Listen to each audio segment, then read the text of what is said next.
ನಮಸ್ಕಾರ ಸ್ನೇಹಿತರೆ, ಇದು ನಮ್ಮ 14ನೇ ದಿನದ ಪಾಠ. ನಮ್ಮ ಮನೆಯಲ್ಲಿ ಕರೆಂಟ್ ಹೋದಾಗ ಅಥವಾ ನೀರಿನ ಬಿಲ್ ಅತಿಯಾಗಿ ಬಂದಾಗ ನಾವು ಆಫೀಸ್ಗೆ ಹೋಗಿ ವಿಚಾರಿಸಬೇಕಾಗತ್ತೆ. ಅಲ್ಲಿನ ಸಿಬ್ಬಂದಿ ಜೊತೆ ಇಂಗ್ಲಿಷ್ನಲ್ಲಿ ಮಾತಾಡಿದ್ರೆ ನಮ್ಮ ಕೆಲಸ ಬೇಗ ಆಗುವ ಸಾಧ್ಯತೆ ಇರುತ್ತೆ. ಇವತ್ತು ಅಂತಹ ಸಂದರ್ಭಗಳಲ್ಲಿ ಬಳಸುವ ಅತಿ ಮುಖ್ಯವಾದ ವಾಕ್ಯಗಳನ್ನು ಕಲಿಯೋಣ. ಭಾಗ 1. ಬಿಲ್ ಬಗ್ಗೆ ವಿಚಾರಣೆ.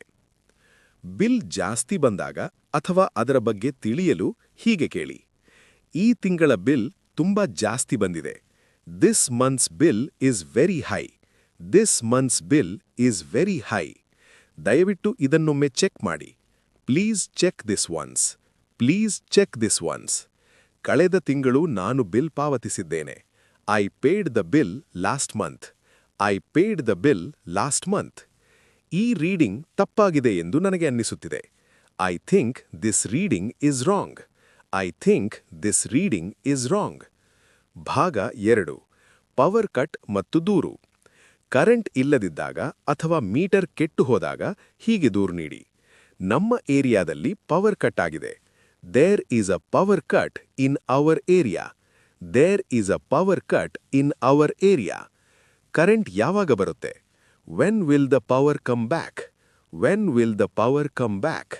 ನಮ್ಮ ಮನೆಯ ಮೀಟರ್ ಕೆಲಸ ಮಾಡುತ್ತಿಲ್ಲ. Our meter is not working. Our meter is not working. ನೀರು ಸರಬರಾಜು ಇಲ್ಲ. There is no water supply. There is no water supply. ಭಾಗ 3. ಹೆಸರು ಬದಲಾವಣೆ ಮತ್ತು ಹೊಸ ಸಂಪರ್ಕ. New connection. ಹೊಸ ಕನೆಕ್ಷನ್ ಅಥವಾ ಹೆಸರು ಬದಲಾವಣೆಗೆ ಈ ಪದಗಳನ್ನು ಬಳಸಿ: ನನಗೆ ಹೊಸ ಕನೆಕ್ಷನ್ ಬೇಕು.